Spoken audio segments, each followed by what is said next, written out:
Hey folks, the last half hour of this one gets into some pretty heavy and potentially triggering themes of sexual harassment and the like. There will be another trigger warning before that happens.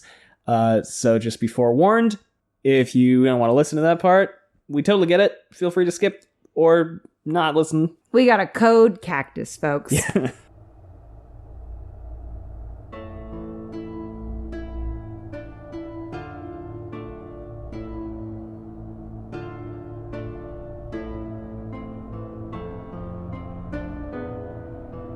Hello. Hi. Welcome back once again to Wheel Takes, a podcast about the Wheel of Time, a series of books by Robert Jordan, which Brandon Sanderson helped finish the last 3 of. My name is Gus. I've read all of them. And I'm Allie, and I am on book 8, chapter 24. 6. Mm-hmm. Nice. Second guess. This podcast only contains spoilers for what Allie has already read, and again today that's everything up to and including The Path of Daggers, chapter 26, which is called The Extra Bit. It's that chapter. The extra bit. Well, so the chapter title sounds kind of dirty. Yeah. And, oh my god, it's this It's this chapter. Oh, yeah. Did you forget? I do this thing with my brain where when I don't... where sometimes I just block stuff out. Like, I think it's trauma. I'm good at compartmentalizing. Like, really kind of freakishly good at it, yeah. I think. You've seen this. Yeah. About me. I just will be like, let's just put that in a little box and deal with it later. Put it over there. And then sometimes, 5 years later, I realize I have all these little boxes I never unpacked. Anyway, so it's going to be a fun unboxing episode. Yeah. Rand is shaking.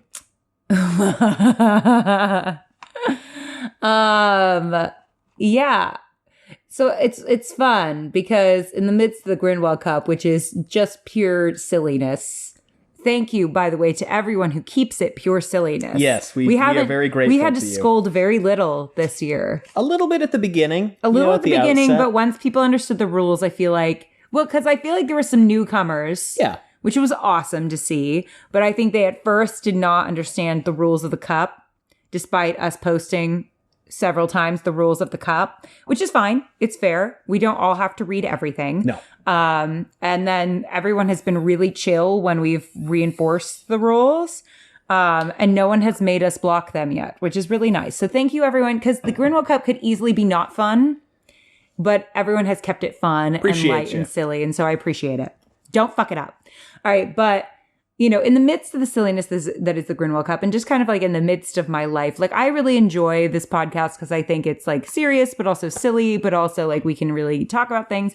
And then every now and then there's something we really have to unpack in a sensitive and thoughtful way.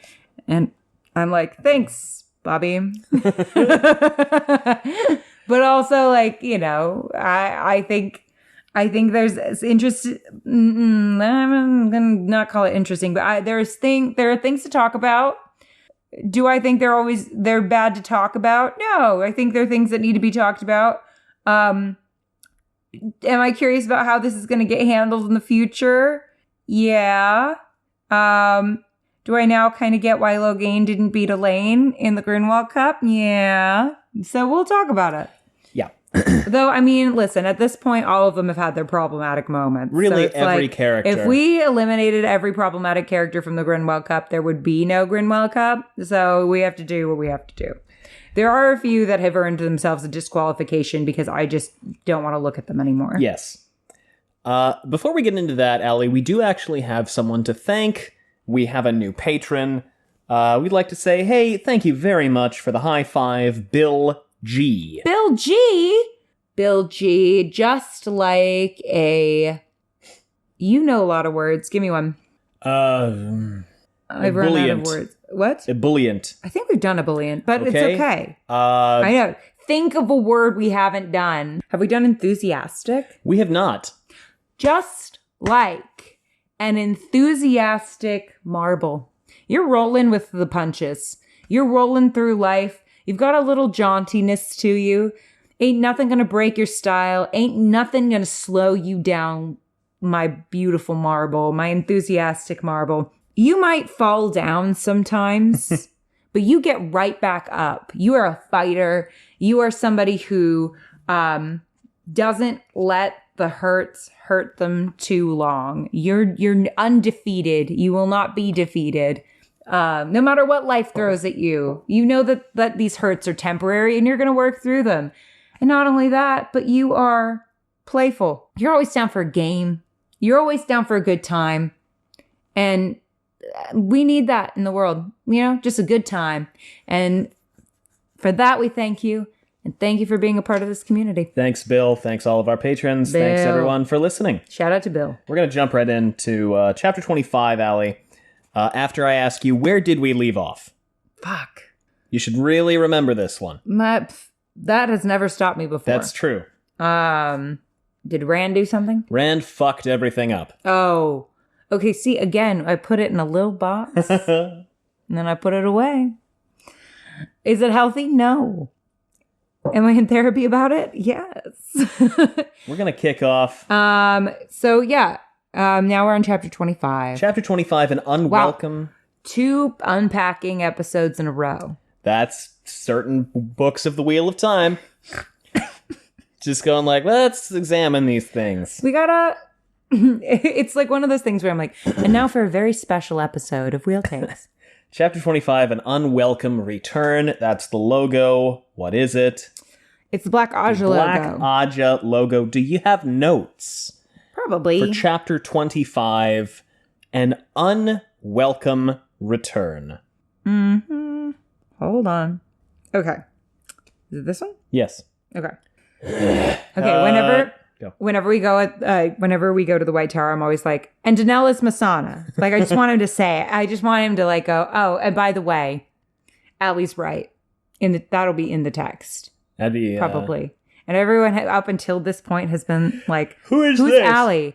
That's been the ongoing mystery of the books. It's me. Hi. Damn. Alviarin is kind of attractive. Have we considered? It's been, yeah. Because, okay, so she we lost had her Grinwell round, but yeah. Yeah, well, we had this whole thing where I thought that the keeper round was potentially really difficult. And Gus said to me, no, it's not. And then it was Alviarin, Lyanna, I find Shiriam, and Masana. Shiriam gives like hot teacher vibes. No, I don't think people agree with you. Are you kidding me? Masana gives hot teacher Merida. vibes. Like, she's like a Disney princess. Like, she's got the big hair, the big red hair. No one finds big red hair attractive. I think Apparently big red not. hair is attractive. I don't know. And that's just not just because I'm now a redhead. Sure. Big curly red hair? No, nobody loves that. You put her up against Everyone Lyanna. loves that. And then Gus goes, no one's going to vote for Shiriam. And then I got mad and then I voted for Shiriam. Sure. Showed me. I showed you. Alviarin's like mean hot. Yeah, no, that's true. Mean, I thought competent Alviarin hot. might get some votes, but Lyanna always gets an absurd quantity of votes. Well, yeah, in but these then, things. okay, then what drives me crazy, what makes me laugh, what drives me, not crazy, I don't like saying that. I'm still weaning myself out of it. What drives me Up the wall, thank you. What drives me up the wall is that I feel like I put a lot of work into these brackets, okay? And lovingly, I understand people are giving me a hard time going, this one's so easy. And I'm like, well, it's the prelims, friends. My favorite thing is it's one of two things. It's either this is so easy, or it's how dare you make it so hard. Yes. And this is the suffering that we thrive on. We thrive. In the Grinwell Cup. Yes. No one is ever happy with us. And that is fair. And I am nourished by your hatred. No. But I put a lot of work into it. I think a lot about it. Basically, if I can come up with a bracket that's reasonable, I put them in a bracket. But it takes a long time because, like, some people have never spoken and you have to kind of be like, how do I put them in a bracket together? Because I'll be like left with 5 people where I'm like, this doesn't make sense. They all have to be in somewhere. Where can they go? And you know, the ulcers, they come. But But I'm like, okay, but in the prelims, you know, the ones that give me the most headache in terms of where to put them are Galad, Barrelane, and Lyanna. Because I know that those three, and Lanfear when Lanfear was alive. Because those are going to be the people that are going to demolish pretty much everyone that they get put up against. In a prelim, pretty much. In a prelim, right? Because otherwise, like, to make it interesting, I'd put them all together, which I have done. You did that last year. Yeah. But then the second round, they just cruised. Yeah, because Barrelane won. Yeah, whoever it is cruises. And then it's not very interesting. Well, and like then a lot of like kind of people advance where you're like, you get a lot of mercy killing rounds of the second round of votes versus the first round. And I'm like, we need to have, so I try to put them up against like one person where I'm like, they may put up a decent fight. Yeah. Galad so it'll still be interesting. Perrin, Lanfear wasn't in it because she's dead. Mm-hmm. Allegedly. The only dead character that you let stay in is Moiraine because you insist she's not dead. All right. Lanfear, I'll give you, is dead because we know she's dead because she's come back to life in a different body. But Moiraine is not dead. That's ridiculous. A ridiculous statement has been said by you today. So she's still in the bracket. I almost took her out. And then I realized that I needed another person, another like interesting person to put up. And there haven't been a lot of new characters that I hadn't already put in that I felt earned a spot in the Grinwell Cup because they just hadn't made enough of an impact. Yeah. I mean, even still, like Matt last night when we were doing our breakdown of the Grinwell Cup this week from Queers of Time was like, I don't know who that is several times. So, like, in order to prevent the cup from being also, like, largely, I don't know who that is characters. Yeah, which we got. We got that with Seven Balwer. How dare. A lot of people didn't know who a lot of people didn't know who Caroline Damodred was. That was a crime. A crime has been committed. The fact that we don't think of her as one of the hottest characters in the books is a crime. I actually felt like like she did as well as she did because I have been a Caroline Damodred truther. Part of it. And so I'm like, would also like to present Wheel Takes Goggles as a potential explanation for the way that some votes have gone. Yeah, in addition to show goggles, yes. Mostly like some people who have gotten second place where I'm like, I feel like they did that for me, you know? I feel like they were like, this will make Allie happy, or Allie has really, like Kat last night said that I've really changed her viewpoint on Caroline Damodred as like a character that's like who to, wow, she is one of the hottest characters in the books and we've really been sleeping on her. But I don't know why I'm talking about this. You mentioned Alviarin, and then you went off on this slightly wild goose chase, but a good wild goose chase. Oh, well, okay, now we're going to bring it home. Are you ready? Yeah. This is why I have you in my life, among many reasons, you just help bring things back. The bumpers on your bowling alley. You really are. Oh. You're the little, wait, in the pinball, I'm the ball, and you're the little. I'm the flapper. You're the little flappers. Yeah, the paddles. I'm the paddles to your pinball. Paddles. Oh. We gotta be careful with paddle in a Robert Jordan related piece of media. Very true. Very true. Well said. Well said. I feel like Alviarin is competent, hot. Competent, mean, hot. No, that is a kind of hot. It is. I agree. This is my feeling. I feel like we're sleeping on her a little bit. I think she's great. And I think we're sleeping on Shiriam because if Shiriam is in fact a triple agent is hot. It's true. Do you have more notes? Who was the fourth one in there? Masana. Teacher hot. Evil teacher hot. Yeah. Oh my God. Everyone's hot. I'm like, Robert, have you seen people? They're all hot. But I said, damn, Alviarin is kind of attractive. I'm going to talk about this in therapy. My therapist unwillingly knows so much about the Wheel of Time. Oh, yeah. And The Last of Us at this point. Yeah. Oh, yeah. Because Wednesdays now happen. Because I meet my therapist on Wednesdays. Yeah. Now everyone knows when I meet my therapist. Wednesdays happen, and I'm like, all right, so we need to talk about what I watched on TV or read this week. Speaking of The Last of Us, by the way, we've decided to start those after the finale because that way we can discuss how, because Allie hasn't played the games, Allie can discuss how all of the themes tie together. Yes, and because the Grinwell Cup is kicking our ass. It is. In a good way. But, I mean, that's a lot at once. It is. Surely these people have better things to do than stripping women naked and beating them. I just can't imagine beating someone, you know? Yeah. Especially a child. Yeah. Like, do we need to, like, some of these girls are like 13 years old. No, not really. In the tower? Really? 13? Didn't you say that, like, it kind of comes I think that's, like, the youngest. Yeah, that's why I'm saying some of these girls in this tower are sure. 13 years old. Are we, like... Probably spanking them, yeah. I hope not the stripping naked part of it. No, probably not. The stripping naked part, as Robert Jordan often likes to point out, is done to humiliate people. Because otherwise, I'm making phone calls. Yeah. But Masana is wearing a bronze skirt with black scrollwork. Detective Allie is on the case. If this amounts to nothing, I'm going to sue. I would support that. I'm going to sue. I'm already suing because of Calendor. Oh, man. I'm suing someone, and I'm not sure who. I'm still thinking about who to send my, my summons, you serve papers, but what are those called? A lawsuit? Thank you. That is probably I don't know, yeah. Not actually suing. Please don't panic. Chapter 25, An Unwelcome Return. Elaida.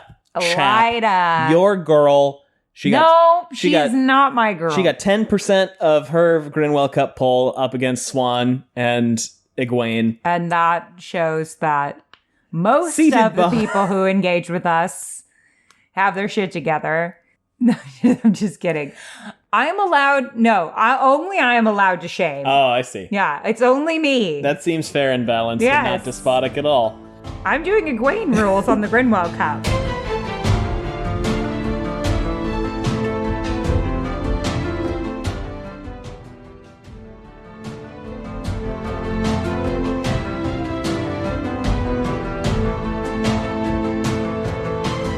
Seated behind her gilded writing table, Elaida fingered an age-dark ivory carving of a strange bird with a beak as long as its body, and listened with some amusement to the 6 women standing on the other side of the table. Each a sitter for her Aja, they frowned sideways at one another, shifted velvet slippers on the brightly patterned carpet that covered... Oh, because she turned them against each other, didn't she? She did, like, something where everyone was like, well, that's going to turn them all against each other.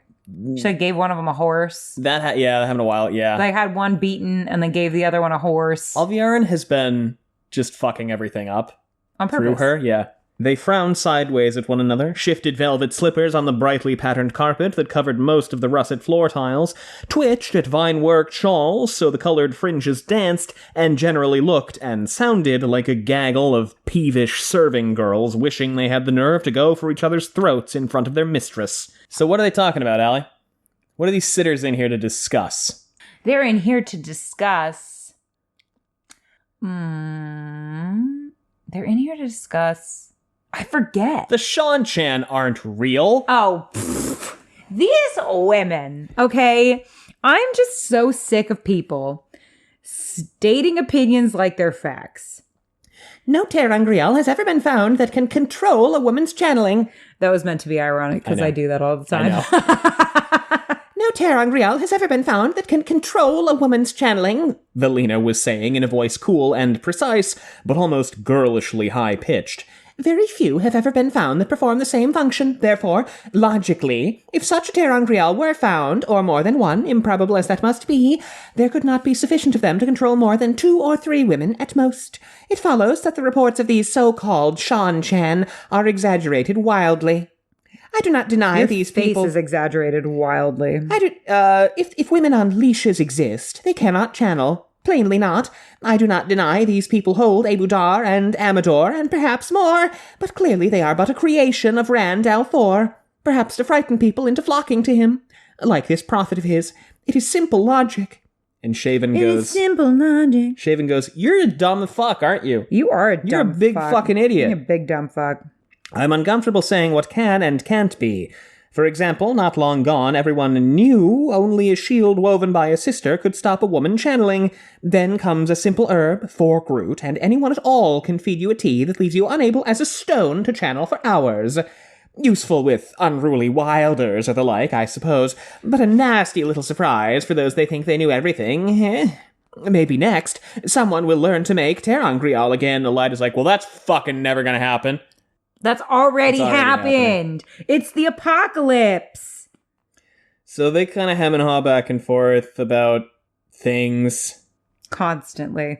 They're like, hey, good news. The rebels are going to be stuck in Murandian winter for a whole winter. They're fucked. They're stuck in Murandy. They're definitely not going to be here in 1 month.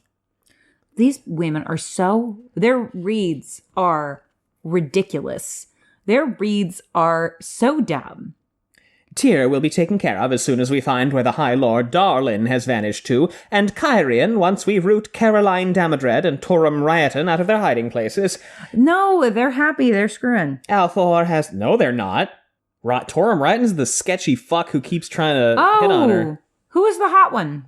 Darlin. Oh, Darlin Cisnera, I think, right? You can't be a bad guy and have your name be Darlin. Yeah. He's the one who you think is going to become the first king of Ilion.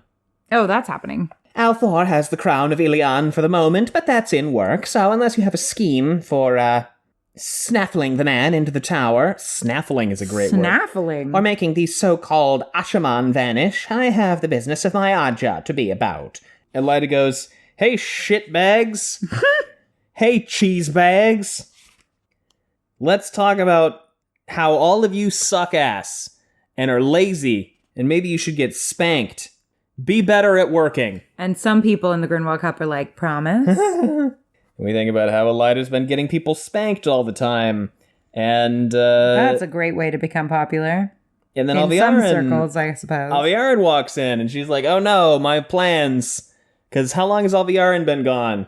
A minute. 2 weeks. Yeah. What's she been doing? God only knows. That is correct. And she's like, oh no, I was hoping that she had died, but also simultaneously hoping she hadn't died, because if she had died, presumably she left dead man switches that would have spilled all my secrets. That would have sucked. So Alviarin comes in, and she notices that Sidore has a decree that Alviarin has set out, and she goes, I think you should leave that with me. The mother likes to consider her decrees carefully, as you know. This would not be the first time she changed her mind after signing. And Elaida's like, God damn it, my decree is gonna get stepped on. Just like people want me to step on them. Yeah. Anyway, so... Oh, wait, I just got that. You're so funny. Then Alviarin, what happens in this chapter? Because I could go through it step by step, but I mean, what happens in the front half of this chapter? A lot of bad takes. And a lot of Alviarin kind of being like, I'm going to undo literally everything that you did while I was gone. Yeah. Don't be a dumbass. Yeah. I'm going to have you stripped naked and beaten, okay? Yeah. She makes her being a dumbass. She makes her sign a decree that declares Randall Thor as the Dragon Reborn. It proclaims him under the protection of the Tower, and it says that anybody who tries to talk to him any way other than going through the Tower is a treason against the light. Wow. And Elaida's like, this is the worst thing we could possibly do. Well, and that's why she's doing it. Of course. Obviously. I love this. The decree itself, the end of it goes, the world may rest easily knowing that the White Tower will safely guide the Dragon Reborn to the last battle and the inevitable triumph. And that's how it ends. And it goes automatically, numbly, she added of the light after triumph. Subtle. Well, because Alviarin didn't tell her to. Alviarin didn't tell her to add of the light to the decree. Uh-huh. Yeah. No, I know. That's why I'm laughing. It's so silly. So she's like, this is a horrible thing. I don't want to sign this. And Alviarin is like, ooh, eat beans off the floor. You're my little, whatever. You got to do what I tell you. Yeah, I don't give a fuck what you want, actually. Yeah. And you know what? I know she's evil, but there's a part of me that's like really loving this. So, she makes her sign it, and Elaida, she's like, oh, go get yourself stripped naked and beaten. And then Elaida, snaps her flowers in half. There's not a ton to talk about here. I fail to see the problem with the way that Alviarin is behaving, honestly. And then Sylviana comes in and is like, I hear I'm supposed to beat the shit out of you.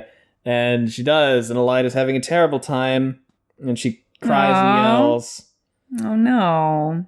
Couldn't have happened to a better person. She blubbered, and through her tears, she prayed for Alviarin's downfall to come soon. And then we switch to Alviarin. Just as I have prayed for your downfall. We switch to Alviarin. Yes. I did not tell you to have Elaida beaten, that voice of crystal chimes said. Do you rise above yourself? Alviarin flung herself from her knees onto her belly before the woman, who seemed made of dark shadows and silvery light. There's something about this that feels very MLM scheme to me. The Dark Friends? Yeah, absolutely. Yes, it's very MLM, because you recruit someone, and then they recruit 3 people, and then they recruit 3 people, and then... Yeah. You know? Seizing the hem of Masana's dress, she rained kisses on it. The weave of illusion, it must be that, though she could not see a single thread of Saidar any more than she could sense the ability to channel in the woman who stood over her, did not hold completely, with her frantically shifting the skirt's edge. Flickers of bronze silk with a thin border of intricately embroidered black scrollwork showed through. So do you feel like they approach each other to, recruit for the Black Aja by going, hey, hun? I it's think your you've weird. made that joke before. Have I done this before? Yeah. It's been, you know what? It's years of jokes on this podcast. I don't remember, but it makes sense. And then it's like someone you haven't spoken to since you were a novice, because that's always who Probably, messages you on Facebook about MLM stuff. Mm-hmm. Yeah, MLM being multi-level marketing. I feel like you've explained that to them before. I have, but Otherwise known as a pyramid scheme. Yes. Well. Different. Esque. Similar, yeah. It's a similar scam. So, Masana is mean to her, and it's fun for all involved. And Masana's like, hey, or Alviarin's like, hey, it would be really easy if I didn't have to make her sign all these things. Wink, wink. And Masana goes, better if you wore the Amerlin's stole, child. An ambition small enough to fit you, but all in its time. For now, I have a tiny task for you. In spite of all the walls that have gone up between the Ajas, the heads of the Ajas seem to encounter one another with surprising frequency. By chance, they make it seem. All but the red, at least. A pity Galena got herself killed, or she could tell you what they're about. Galena didn't get herself killed. She did not. She is a prisoner. That's bad information. She doesn't know it. I mean, consider Samael was probably the main source of intel about the Shido. He's dead. He's dead. And the White Tower, it seems, has really crappy information. Probably on purpose. Am I wrong? How are you going to get intel about who is a prisoner of the Shanchan? I mean, admittedly, it's kind of hard to identify all the bodies at Demise Wells. Well, I mean, Alviarin knows that they're real. Shido. No. I mean, I don't mean, I'm no longer talking about Galena. I mean... Oh, the Shanchan. I mean, the Shanchan in general. Okay, yeah. Like a lot of the information that they have is really shitty. Yeah. And I feel like some of that has got to be interference. Oh, certainly. Yeah, I think Masana and Alviarin are they're like, running as much of a smoke screen as they can. Give them shitty information, yeah. So that they can't even be organized if they wanted to be, right? So chaos. That's the whole goal. And Alviarin's like, interesting. She doesn't know everything. Right, because she assumes that Galena's dead, but well, and also Alviarin she knows doesn't. That she's not. She doesn't. No, Alviarin doesn't know she's not. She doesn't know why the Aja heads are meeting. Do you have any theories on that? Why the Aja heads are meeting? Yeah, I mean, is it the Black Tower Brigade, the Black Aja Seekers? No, I don't think so. They're sitters, but they're not necessarily the Aja heads. The people we meet next chapter. Yeah, they're sitters, but not necessarily. So Aja that's heads. not. That doesn't have anything to do with it. Probably not. Are they trying to get rid of Elaida? Maybe, but probably not. But maybe that could be it. Well, I mean, Elaida's been a dick. Yeah, I think that could be part of it. Well, because they all the heads of the Ajas have to vote, right? Yeah. To get rid of an Amerlin. The hall has to convene. Right. Yeah. But you'd think that you'd want it to be kind of a sure thing before you did that, right? Yeah, I think they have to convene, and I think it's a greater consensus vote. Which is unanimous. So would they put Alviarin forward? I don't know. Well, because Masana seemed to think She was like, whatever, maybe, but who cares? Doesn't really matter. I mean, it doesn't. in the grand scheme of things. Well, it does, but, in a different way. I mean, it does it because Masana's going to control whatever happens anyway. So who gives a shit? Trivial matter or not, Masana did not know everything that happened in the White Tower. And Alviarin would keep her eyes open for a sister in bronze skirts bordered on the hem in black scrollwork. Masana was hiding herself in the tower, and knowledge was power. Well, okay, it's brown skirts. Bronze. Bronze skirts. Bronze. Okay, well, with scrollwork, I mean, wouldn't a brown sister... Scrollwork just means embroidery, really. No, like little scrolls embroidered on it. It's not exactly that. It's like that, but it doesn't have to my understanding. Well, wouldn't a brown sister want scrolls on her skirts? Wouldn't that be a thing that they would do? Scrollwork just means any kind of swirly. Well, I was all excited because I thought that was a clue. Anyway, that's the end of chapter 25.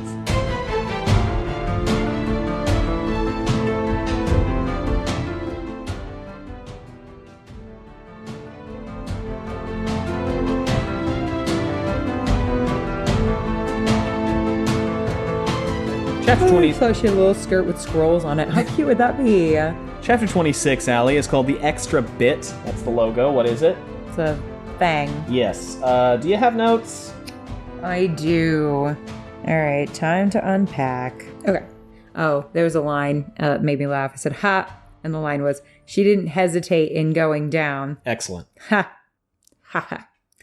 Enjoy our laughs now. Oh my God. The subtlety. Inspiring. Yeah. Pevara just goes like, are you a fucking dark friend? Uh-huh. And I was like, the subtlety. Inspired. Pevara, honey. Okay, so Pevara gets annoyed because they're like, well, if we want to look for Black Aja, let's start with the Reds. And Pevara's like, what? How dare? And I was like, Pevara, honey, let's be real, though. You're hanging out with the worst people in the tower. And they don't have warders. So you can't be surprised when they're accused of being the worst. Yeah.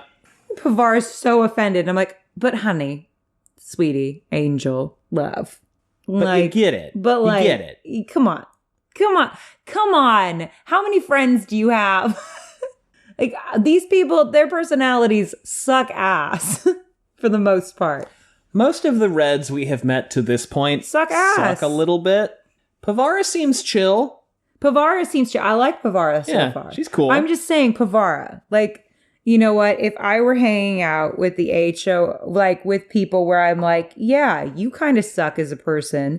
And then someone came to me and went, I think they kind of suck as a person. I wouldn't be like, what? How dare you? You know? Yeah. Like, it'd be like, okay. You know what? You love Lord of the Rings. You love Legos. You love board games. All this stuff. If someone came to me and was like, your husband's kind of a nerd, I wouldn't be like, what? How dare you call him a nerd? Like, you know what? If it walks like a duck and it quacks like a duck, it's probably it might be a dark friend. You know? If you get your jollies, taking, like, basically murdering people. Like, they're not actively doing... And so, it's the group where you gotta murder people, right? Basically, right? Because these people will die, all right? Like, some of them obviously do it because, like, it's a job that needs to be done. Gotta do it. But some of them definitely, obviously enjoy it. Oh, yeah. And so I'm like, so then in that case, perhaps those people suck and might not have a lot of qualms about other bad shit. Could be. I'm just putting it out there. Could be. It's like the people who, do bad shit because it has to be done versus the people who do bad shit because it's fun. Yeah. For them. Yeah. Let's just take an extra look at those people. That's all we're suggesting. Okay. Could taking the oaths multiple times be bad for you? Just asking. That's a good question. Because, we know that taking the oath once does theoretically shorten your life as a magic person. It does, yes. So, it does taking the oaths multiple times? It's a good question. I can tell you if we do get an answer. And if you do an oath take backsy. Yes. Does that undo the effects of the oath rod? Apparently no, because it doesn't undo the ageless face thing. It does eventually. It does eventually. Yeah, because Swan and Liana look young, not ageless. But they're still to not take backseat. Oh, true. Okay. Like, if you're a Black Aja and you go back to the Oath Red and you're like, just kidding. I think the ageless face is a function of being under an oath. Yeah, okay. Because it is described as like a tightening, and it seems to be in line with like the oath literally binding you and like pulling your skin. But, okay, so then you actually like, okay, but maybe what they do is they go back and they swear a different oath on the oath rod. They're like, actually, I undo all of that, and I'm actually going to be the worst person, but I'm going to try to look like I'm the best person. That would make sense. I mean, they have the ageless face, right? Mm-hmm. Unless they have like a rough black rod or something like that. Yeah. Well, I mean, Shayna and Pevara posit that like they must swear another oath. Oh, well, obviously that has been clear. Yeah. That has been clear. They're just catching up to me at this point. but I'm just wondering if like having multiple oaths might be bad for you. But so they basically undo their oaths in this chapter to redo them in front of each other. Yes. Which, wild. Yeah. Awesome. Good idea. Maybe we do it to everybody. It would take time, and I feel like you'd need to have... And then you just guard that oath rod with a dragon. I feel like you'd need to have a good body of evidence that you weren't wasting your time, or else, like... Wasting your time? We'd be weeding out the baddies. Yes, but most of the Aes Sedai don't believe the Black Aja exists. You know? That's dumb. Yeah. Where there's smoke, there's fire. Usually. Yeah. But most of them don't believe it exists. Well, most of them also don't think the Shan-Chan are real. Well, they think they're real, but not a threat. I have a bridge that I'd like to sell them. Oh my God, she's a spy. I love spies. Spies are hot. We should put Pevara on the... We should put them on the... Shayna and Pevara? Yeah, they're hot. Yeah, we should. Probably. I don't even remember what they're described as looking like.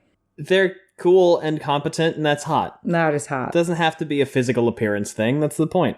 No, it absolutely does. Galad's objectively the hottest person in the world. Which is why he's won the Grinwell Cup 2 years in a row.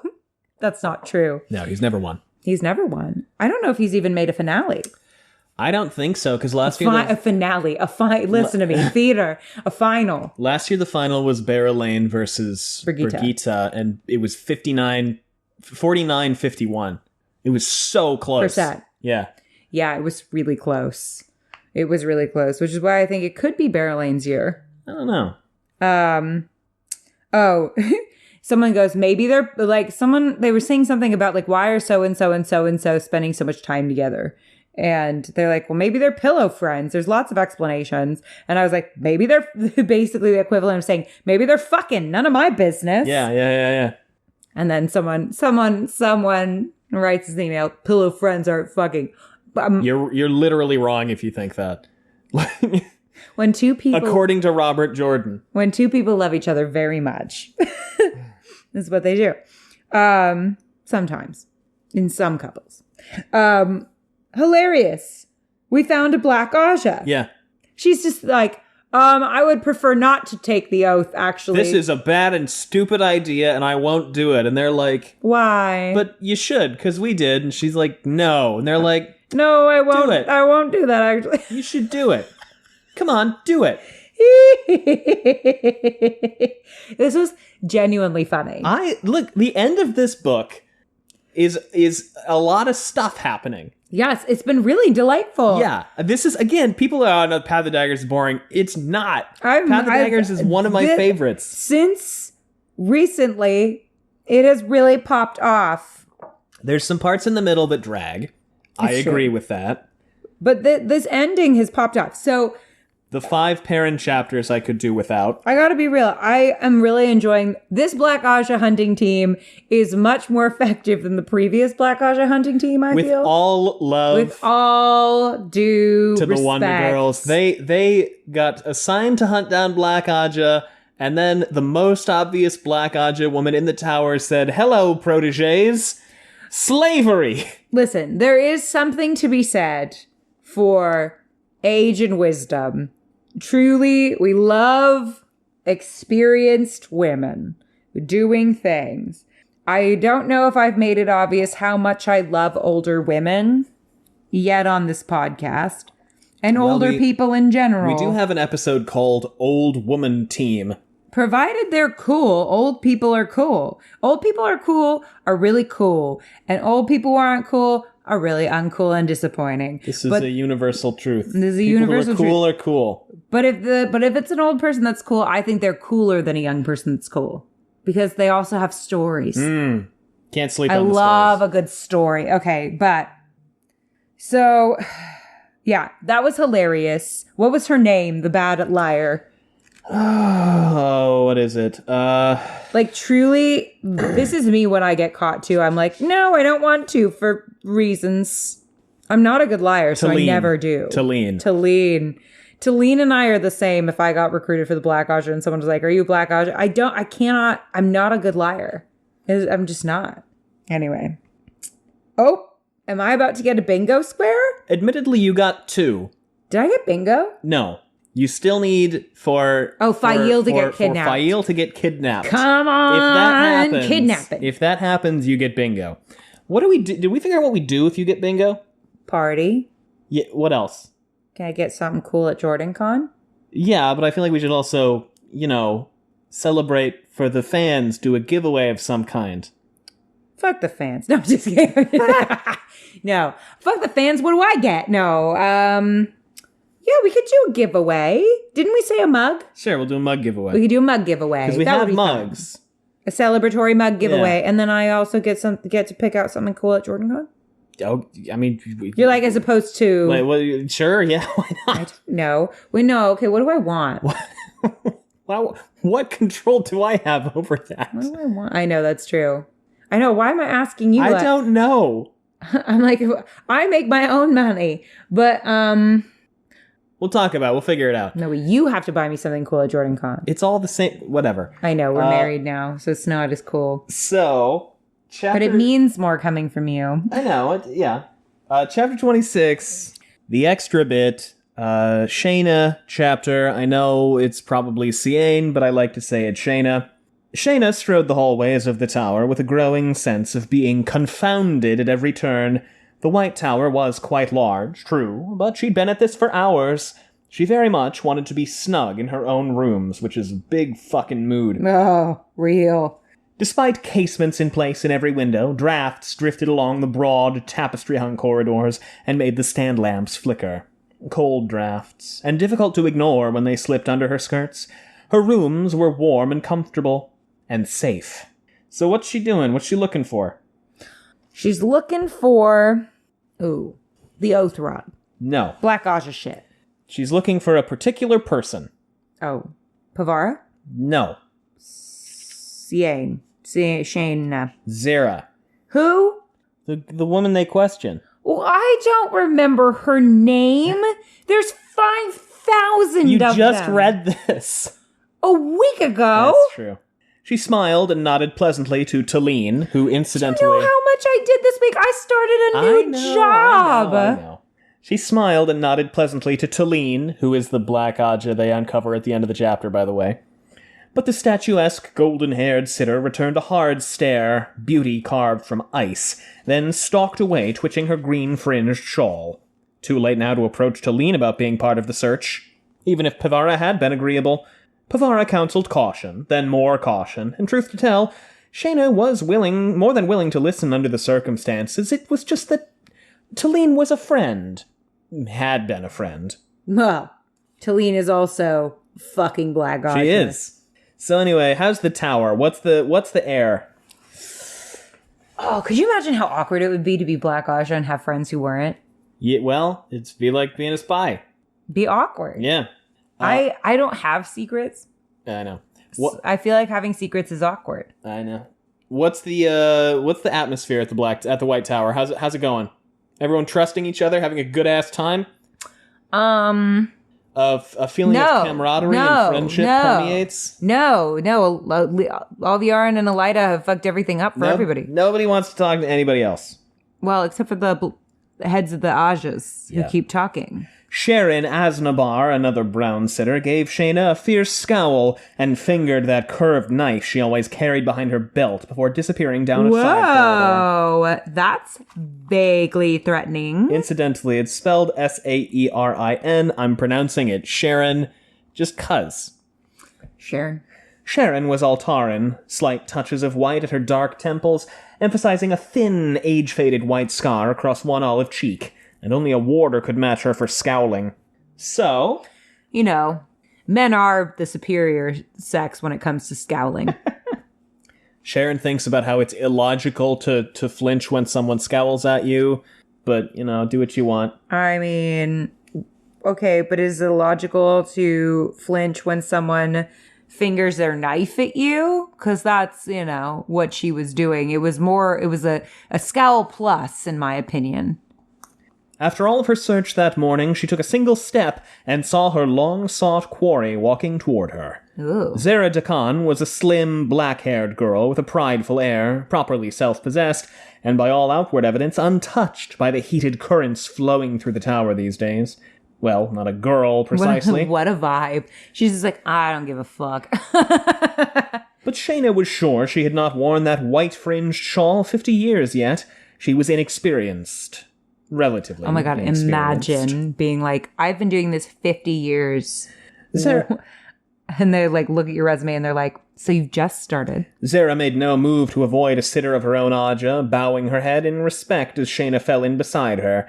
Quite a lot of intricate golden embroidery climbed the sleeves of her snowy dress and made a wide band at the bottom of her skirt. It was an unusual degree of show for the white Aja. Sitter, she murmured. Did her blue eyes hold a touch of Sitter, I hardly worry? know her. And Shayna's like, hey, you should come down into the sub-basement with me. I gotta talk to you about a thing. I gotta show you something. I gotta be honest. You should come down into the super-duper basement. I would not You want to come into the super basement? I'm gonna be real. I would not go into a basement with literally anyone. Like, anyone. Nothing good happens in a basement when you're with someone else, right? By yourself, fine. No, I wouldn't go by myself either. Going into a basement will forever, for our marriage, be a you job. That's fair. Oh no, but what if something bad happened? Okay, well, if you were like, Allie, go into the basement with me, I'd be like, is he trying to murder me? Like, I don't know. Why would we need to go into a basement together? I don't know. So they get all the way down into the super duper sub basement thing. Super duper basement. And before we learn what's behind that door, I guess tornadoes. we're gonna take a quick ad break.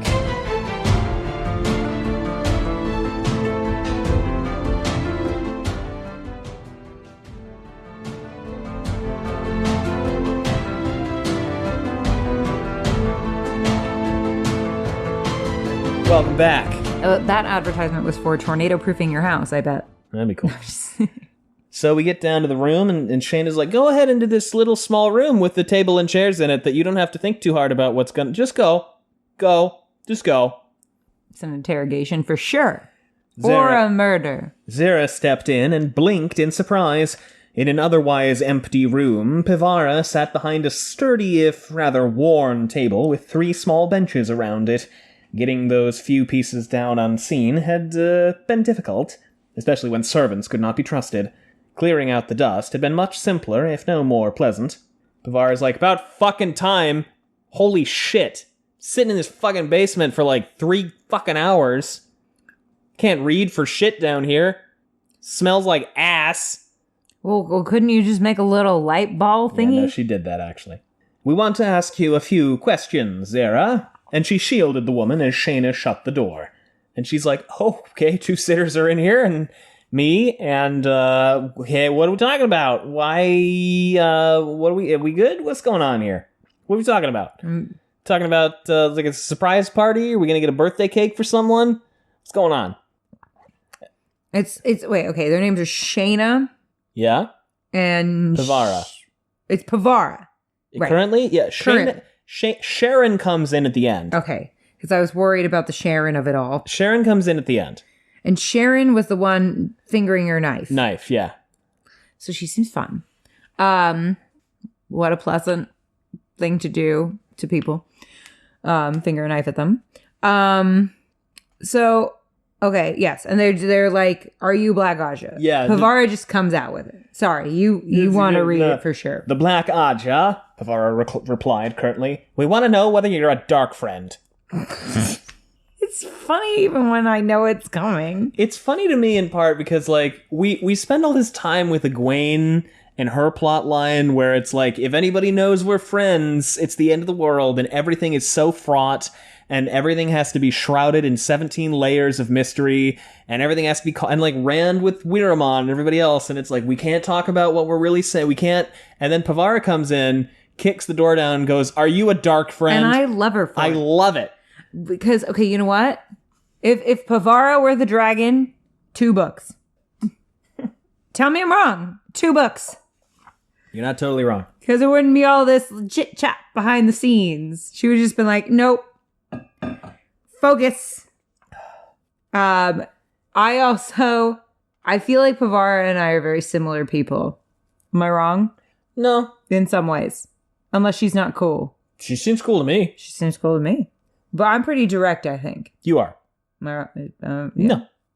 I think I'm very like, all right, tell it to me straight.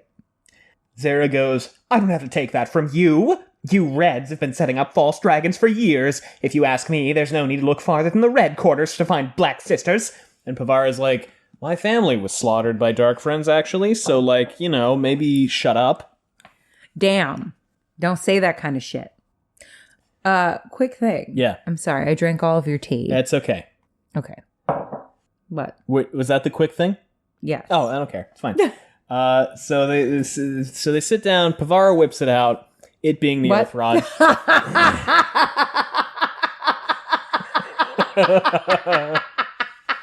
Did you make a what? Well, I'm sorry. Like, not that long ago, they whipped their boobs out They for did, real. that's true. I went, because in my head, I was like, did I miss something? Incidentally, this answers your question, is the Oath Rod guarded? Not really. And you'd think they would. You'd think they might. Because you'd think that a novice would do stupid shit every... Probably. I'm a novice. I'd be like... You know, like girls who are like best friends at 13, they'd be like, let's go and swear to be friends forever. I think it's got like... You know, some novices would do stupid shit like that. I think it's got like a guard.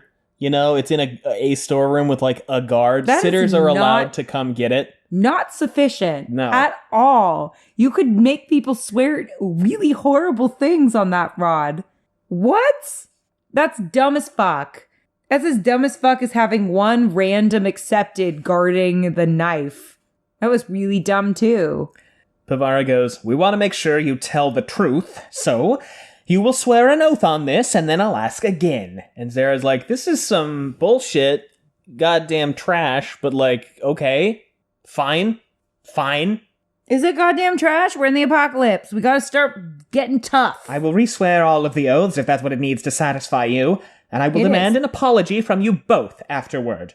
And Pevara goes, you'll swear to obey the two of us, absolutely. That way, we can tell you to answer truthfully and know you will. Well, that feels a little... Why you get to be in charge? And if you give the wrong answer, we can know you'll be obedient and helpful in helping us hunt down your Black Sisters. Well, how do I know that you're not the Black Aja? The rod can be used to free you of the oath if you give the right answer. And Zara's like, hold the fuck on, what? That's a thing that people can do?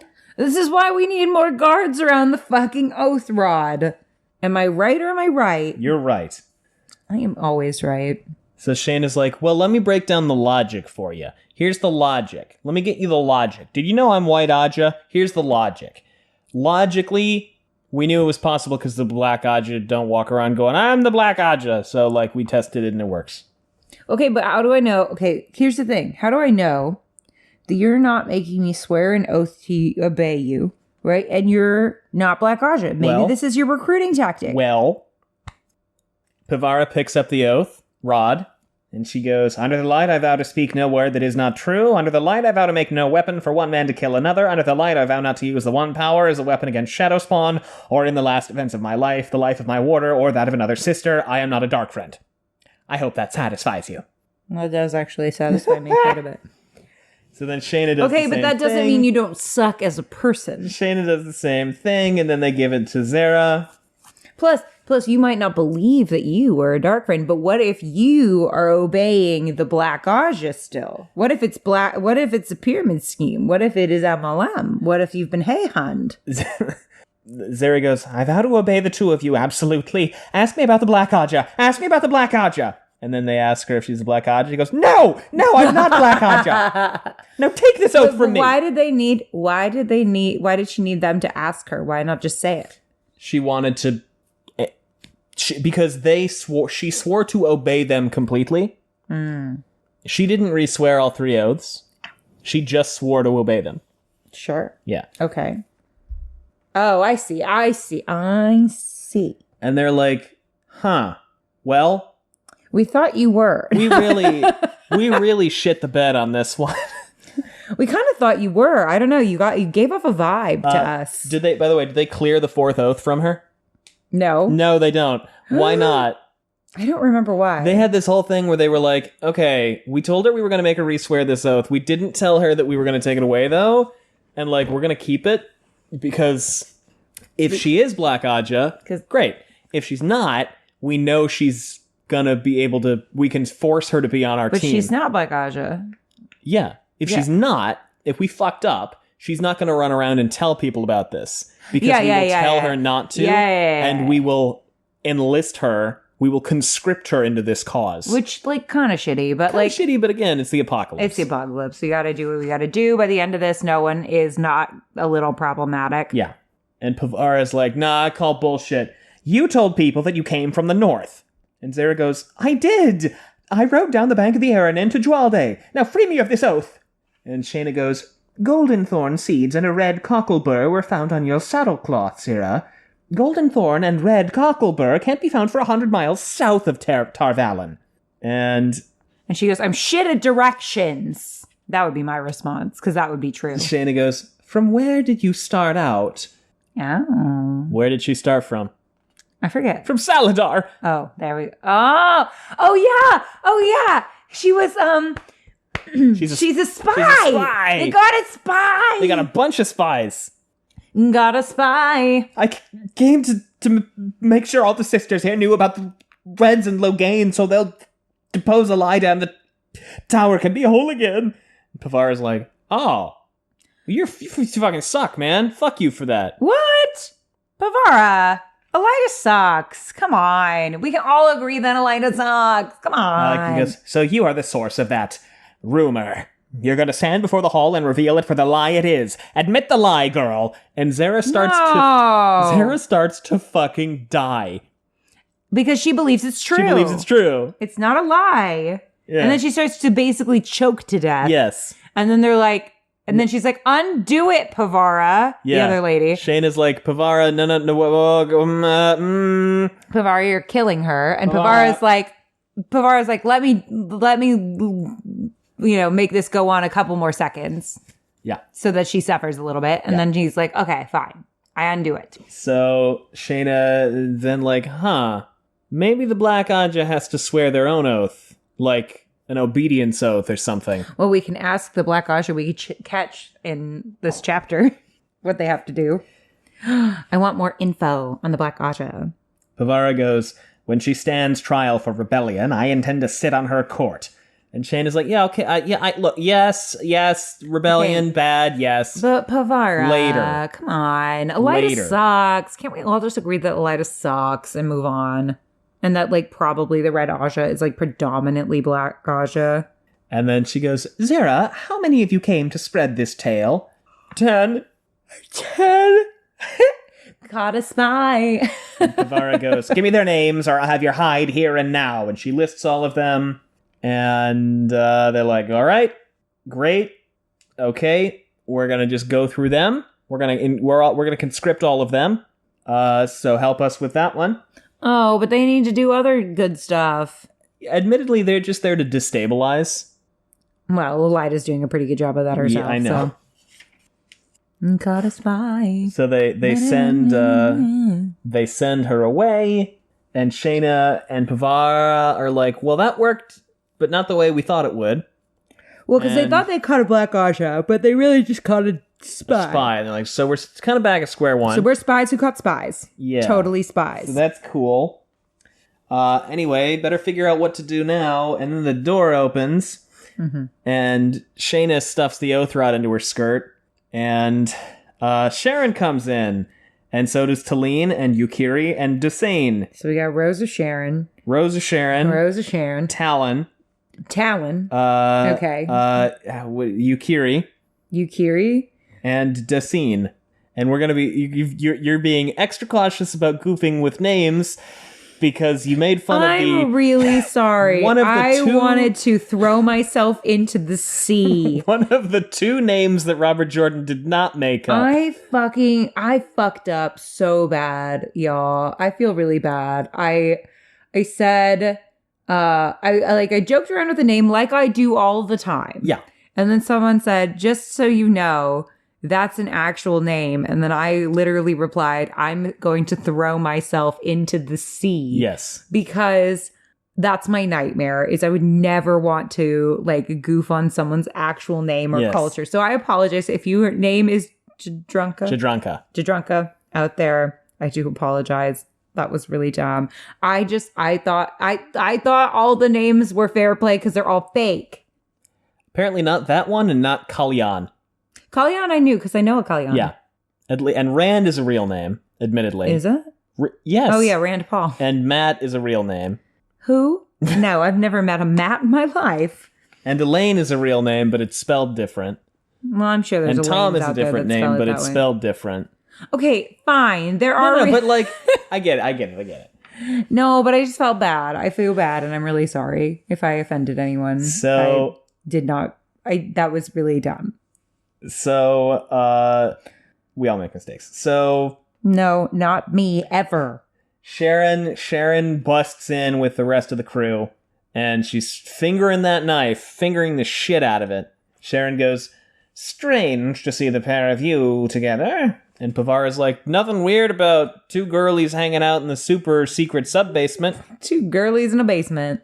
Just the crew here. Just have a good fucking time." It's a classic basement hang.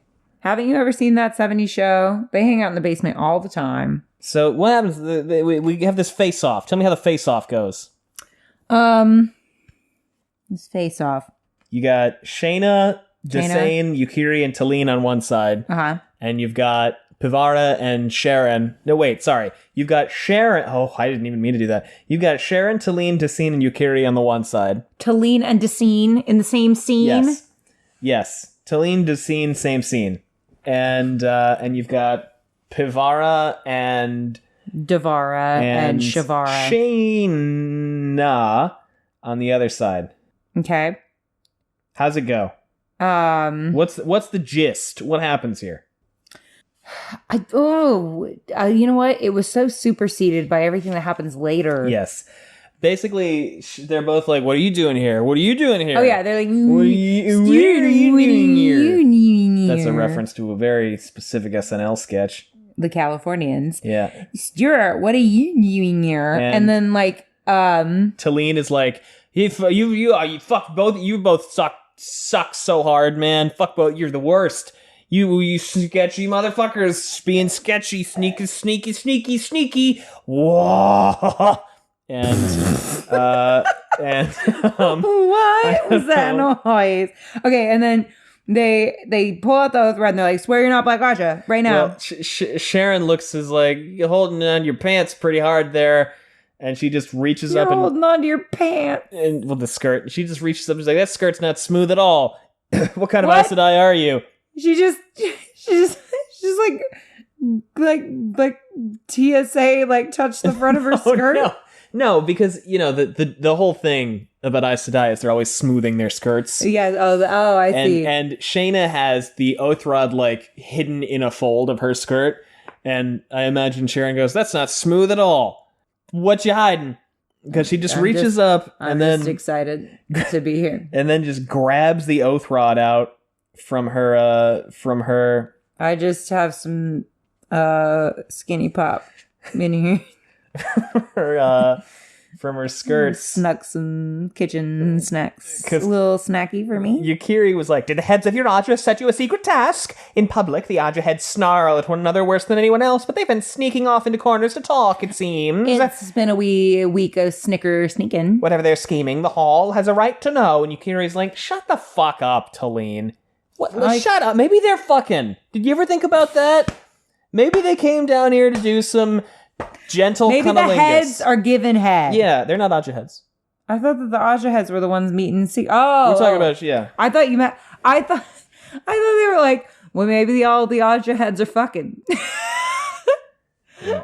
which would be hilarious if true. Incidentally, why is Talene now like, we need to figure out why people are having secret meetings, specifically the Aja heads? Because she's Black Aja, and that's instructions from Alviarin, who got those instructions from Masada. Yes. So she's like, "Look, just tell us what's going on," says Yukiri. Mm-hmm. She's like, "If you're fucking, it's okay. Just like tell us what's going on." No, because the tower has been very judgmental about people fucking. No, they're not. About women fucking. They're like, oh, that's something kids do. No, they're not. I thought they were like, oh, that's something girls grow out of. That is what people who don't want to accept that New Spring is gay say. Oh. It's so gay. It's gay. It's so gay positive. Robert Jordan says like solidly half the Aes Sedai are straight up queer. I think he said a third to half. As they should. Anyway. Well, yeah. So then Sharon is like, and then she just reaches into the folds of Shayna's skirt and whips out the oath rod, and she goes, oh, and then she immediately puzzles out what's going on. So you are fucking. What kind of kinky shit is this? She just goes, a puzzle. I enjoy puzzles. And Dosine is like, are you guys making like sub-Aes Sedai? Are you making like a secret organization of secret oathy Aes Sedai? Well, we just did by accident. And Yukiri is like, who gives a fuck? They're clearly not doing anything weird. Just like, whatever, let them have fun with it. Yukiri was more interested earlier when she thought they were fucking. And Talene Yukiri was like, tell us what's going on, when she thought they were fucking. And then the minute that she was like, oh, you're not fucking, she's like, who cares? And Talene is like, this must have something to do with the Aja heads. Won't anybody think of the Aja heads? We're all trying to find the guys who did this.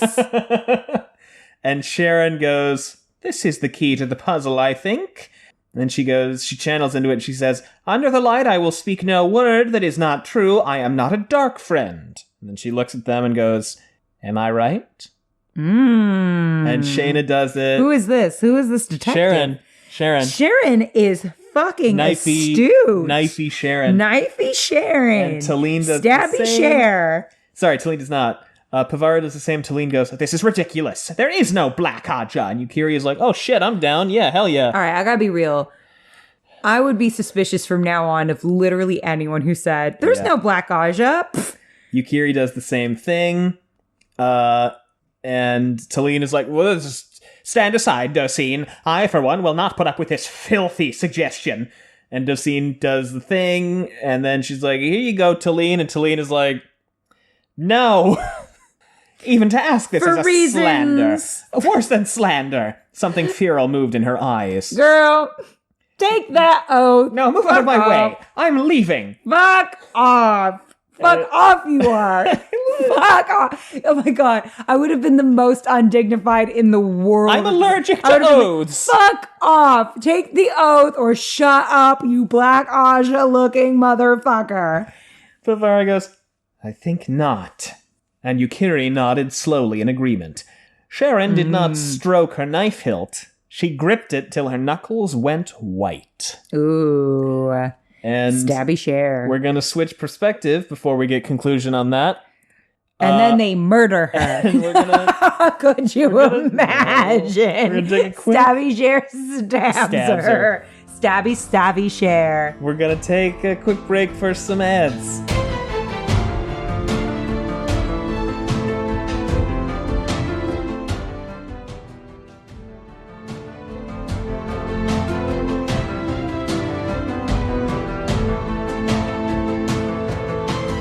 So, we switch to Toveen Gazal. Hey, folks. The next half hour or so contains some pretty intense discussion of some themes of sexual harassment, sexual assault, and sexual violence. So if that's not something you think you are in a place to listen to, or that you would not like to hear, this would be a very good time to skip to the next episode. We totally get it if you do. Yeah, we totally get it. Thank you. We switched to her. Oh, to Toveen. Not Talene, Toveen. Oh my God. It's where I would say it gets worse. I think Shayna, Sharon, Toveen, Talene is about as bad as it gets. And Doveen, right? Isn't and there Seaine. Seaine. And Yukiri. We can't. Thank God for Yukiri. What is that like? It's like having a friend group like Brad, Chad. It's The Bachelor. Yeah. It's just going on The Bachelorette. Like Matt C. Mark Matt L, Mark F, Brad's H, E, and G. Mm-hmm. And for some reason, there's a Timothy. guy named... Yeah. Yeah. And then I'm Greg. Yeah. So we're with I'm Toveen. Anthony. Yeah. Something. Toveen Gazal is here. She cursed the day she was born. Short and slightly plump, with smooth copper skin and long glossy dark hair, she'd seemed pretty to many over the years, but none had ever called her beautiful. Certainly, thanks Rob, certainly None would now. I don't know why he always has to open with how attractive the person is. Whatever, do you. So I'm just like, have you seen women? They're all awesome. She's enraged. 4 other Reds floundered at her back, and behind them 20 of the tower guard in dark coats and cloaks. Y'all about to get bodied. None of the men liked it that their armor was stowed away on the pack horses, and they watched the forest lining both sides of the road as though expecting attack at any moment. I only say it like that because I'm happy I got a bingo square, Yes. and then I will not be happy after that. So she's like, this sucks. This is stupid. But, we got to do it. We're going to demolish the Black Tower. We're going to find like 4 guys who can channel just smoking weed in the woods. This is going to be pathetic. It's going to be sad. We're going to crush them like worms beneath our boots. Like some people want Leandrin to do to them, apparently. She hasn't been in the cup yet. I'm not shaming when I say this. She hasn't been in the cup yet. I know. But we will were having she be in the cup? We were having a discussion about whether people were being hyperbolic when they said things like "I want Leandrin to step on me," and someone did a poll. They're not, apparently. We're having a discussion about the various things on the asexuality spectrum. All right, and discussing when things were hyperbolic and when they were not. Well, to me, it's hyperbolic, but you do you. You have fun. So, yeah, consent. Yeah, but safe words, all that. Toveen had been exiled, by the way. Exiled and disgraced for what she did 20 years ago. What'd she do 20 years ago? The vileness. The vileness. That's right. She was part of the vileness. Correctly exiled. It had been necessary and right, but Toveen Gazal had been driven from her chair in the hall and forced to howl for mercy under the birch. People murdered like a man and his 2 children. Like, what are you talking about? With the assembled sisters watching, and even novices and accepted witnessing that sitters too lay beneath the law, though they were not told what law. And then she'd been sent to work these last 20 years on the isolated Black Hills farm of Mistress Jara DeWheel. Honestly, you got off lightly. A woman who considered an Aes Sedai serving penance in exile no different from any other hand laboring in sun and snow. Right, like in the vileness, they just ganked people, right? They just went around, found men who could channel, and gentled them on the spot. Appendectomy in a field. I thought that they also just straight up murdered people. They may have also... I mean, that is effectively murdering people. Well, I know, but wasn't that guy, like, who could probably channel... put in a barn with his 2 kids and that was lit on fire? Anybody who seemed lucky, like weirdly lucky, the Black Aja just murdered. Yeah, that was the vileness, wasn't it? That was part of the vileness. But they also had like a slightly less fucked up, but still equally fucked up version of the vileness, where like in addition to the Black Aja running around killing everyone they could find, the Reds... Well, what they did to Owen. Owen. Yeah. Owen was part of that. Owen was probably, part right? of that because I think Galena was head of the Red Aja then as well. Oh, obviously. So she was like, "Hey, everybody, here's the plan. Gentle everyone as fast as you can." Yeah. Do. Beep, beep, beep, beep, beep, beep, beep. And that and didn't then go they over were like, so okay, hot. cool. So we're going to gentle Owen in a field. This is actually really sad if you think about it. It is. Because then they like went out and gentled all these kids. They didn't give them any kind of place where they could at least be supervised. No, it's extremely fucked up. Then he kills himself Yeah. at dinner. Isn't that right? Yes. Like in front of everybody. Yes. And was Tom there when this No, happened? I No, don't okay. think so. So Tom hears about this at Camelin, At court, yeah. where his girlfriend is the literal queen. Yeah. He finds out about his nephew's death. Probably feels like he's pretty untouchable because he's sleeping with the queen, Up there. right? I mean, Yeah. wouldn't you be like, okay, I killed a man for you, so I'm probably your favorite person in this court. Yeah. Well, and I bet he confronted Elaida like at court, Publicly, yeah. your Aja, because it would be her Aja. He knows she's Red Aja. He would like go in there and be like, your fucking Aja murdered my freaking nephew. I hope we get that scene in the show. I think that'd be a good I think flashback. that'd be a really good flashback. Yeah. Because their relationship to me is like very important. And I feel like it would showcase how fucked up Elaida is Yeah. in a good way. And like the complexities of like, it'd be an interesting way to introduce the Tricans. Well, we know it's not, but it would be. We know that, well, like introduce the more gays of it all. Yes. Okay, that's true. Tom's not in season 2. No. Yeah. Well, so they say. No, I'm just kidding. I mean, it'd be an interesting flashback to have at some point. But he like goes in there, guns ablazing, ready to basically be like, your Aja is doing fucked up shit. Like, I understand he needed to be gentled, but he didn't need to be like that, you know? Like, have some compassion, right? Justifiably pissed. And then Morghese freaking chooses Elaida over him. She kind of has to. It's the tower. I understand that she has to, but it's still fucked up in It Tom's is. mind. He killed a man for her. Yeah, he did. I'd pick you. Oh. Aw. So she's riding through the forest, and all of a sudden there's a dude in a coat. Who is it? He's a tall man with long black hair. It's Logain, and you went bingo square. Actually, I think you got... Yeah, you got two. bingo squares. Because you got... From one chapter. Logain joins Black Tower, which you thought was going to be like an I event. thought it was going to be more of a thing. But instead, he's just sort of here. He just shows up. And Yeah. I'm like, okay. I thought you'd be a little bit more... It'd be a little more like, I'm here. But, I mean, this is cool, too. I can't be right about everything. There's no point struggling. Surrender peacefully and no one will be hurt. And then another guy, and then Tovine goes, take him. You'd better link. He has me shielded. And then all the 4 Reds are like, about that. We're all shielded as All well. of us are shielded. Bad news. And the guards are like, should we make kill? Well, the thing is that Rand has ordered them not to kill them. No. The tower guards look at the Aes Sedai like, should we do the stab? Oh, right. More men in black coats appeared from among the trees, their horses stepping slowly all around. Tovine stopped counting at 15. Oh, fuck. They knew nothing yet except that a band of rogues had waylaid them. Tovine clicked her tongue in irritation. These men could not all channel, of course, but apparently every Ashaman who could do so had come against her. She did not panic. No, panic. Unlike some of the sisters with her, these were not the first men who channeled that she'd confronted.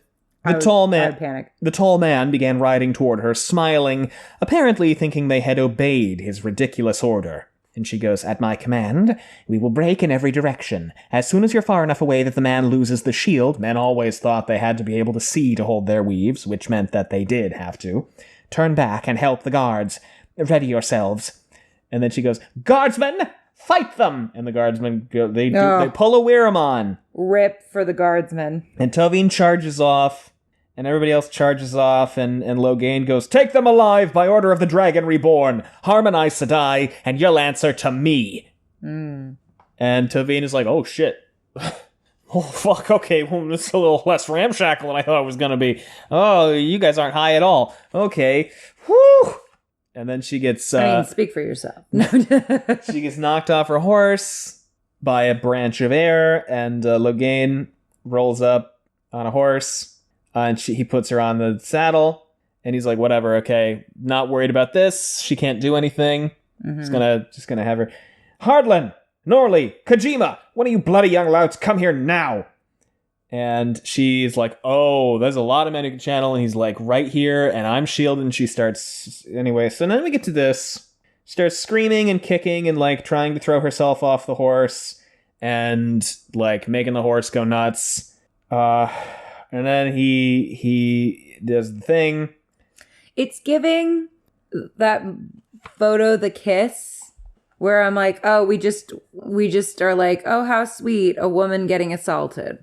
The World War II victory thing, which is supposed to be like, oh, what a sweet picture, but they don't know each other. It would be if, like, he just, like, grabbed her and did that. Yes. So he... Which, not awesome. So Logain, I'll just read the text. I'm not going to act it. He goes, easy, you lump-eared sack of coal. Calm down, sister. I'm not going to. Easy, you spavined mule. Light. My apologies, sister, but this is how we learn to do it. And then he kisses her, and then she has an orgasm. So, okay, in Robert Jordan's mind, he's like, okay, so obviously these men learned to bond with their wives, and they learned to do it that way. Yeah. So he's like, I made up a mechanic in my head that made it so that now they get to assault women when they bond them. So we just... In addition to, like, the fucked upness of force bonding people, we also are like, let's just add a little bit of extra assault on top of it. Just sprinkle it right on top. Don't love it. No. And here's my thing.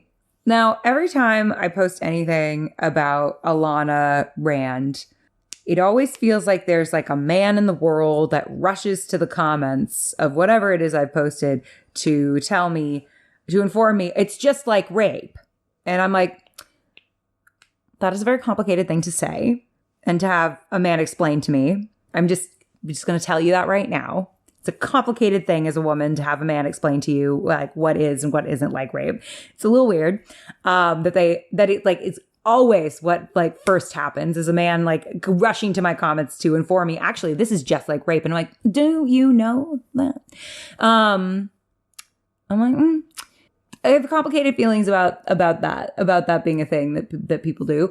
And then in addition to that, we're like, oh, but that's not enough. No. Let's put a little more on top. So then in addition to that, what I have noticed is Alana gets a lot of chatter about force bonding people. Tons. For a good reason. It's a fucked up thing to do. And, like, all these men in the comments want to tell me it's like rape. So, again, I have weird feelings about, like, how much they rush to the comments to tell me that. Of course, obviously men can be assaulted. I've said that many times. So, like, please don't send me messages about that. That's not what I'm saying. I'm saying, like, it's like a startling amount of times. Like, it just, every time I post anything about it, someone needs to inform me of that very quickly. And I'm like, I know. I've heard. I understand that this is a fucked up thing. Like, you don't need to nail it home with this particular, very, like, sensitive thing to compare it to. Because, like, do we need to compare traumas? Do we need to, like, do that? And also, like, slavery's right there. Mm-hmm. You know? I'm just saying. But in addition to that, Alana gets a lot more. I mean, granted, I haven't been akin to, probably people are avoiding spoilers for me and stuff, but I haven't really seen a lot of chatter anti-Logain anything during, like, several years of the Grinwell Cup, not even, like, a veiled until this year. Yeah, there is a little, and people have been good with spoilers. They have. Thank you very much. I will say Alana gets a disproportionately large amount of hate for what she does compared to what Logain does. And I'm not saying she shouldn't get hate. She should be dragged through the frickin' mud for what she did. Yeah. I'm saying I have not seen as much of it about Logain And I feel like there's a reason. Yeah, well, yeah. I mean, there are justifications people like to use. Are there? There are. I'm not suggesting that I agree with them. What are they? The justifications are Please, we can have a whole court over this. It is a wartime scenario, and she is an enemy combatant, which is not. That violates the Geneva Convention if we're comparing it to rape. So next, she was actively a threat to him, and he had to do something at the time. She's already been cut off from the power. Yeah, I know. He could have wrapped her up in air. There's like 45 things he could do. It gets excused a lot because Tovine is actively hostile to him. And so he had to do something, which I don't agree with. I mean, Rand's been pretty actively hostile toward the Aes Sedai. Yeah. Well, and the other thing is... From day one. Nobody bonded the Tower Aes Sedai from Demise Wells. Nobody did that. No. They're running around with the wise ones. They did objectively worse things to Rand, and he didn't do that. Admittedly, they came here to gentle and kill them. But yes. True. But they hadn't yet. They had actively done horrible torture to Rand. Yeah. So he had, you know what? He had every reason to do shitty things back to them. And he, made them swear an oath and is like humiliating them. But like, other than that, I mean, he's not torturing them.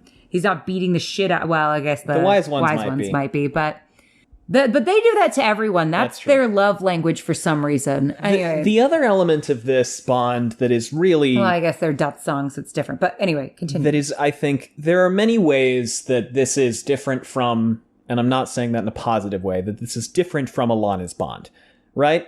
Alana, we had a very complicated discussion about her grief, her trauma, in a way that does not excuse her actions, but in that we analyzed the idea of hurt people hurting people. Mm-hmm. Logain is none of that. He's a hurt person, but he was not grieving the loss of a bond mate. Mm-hmm.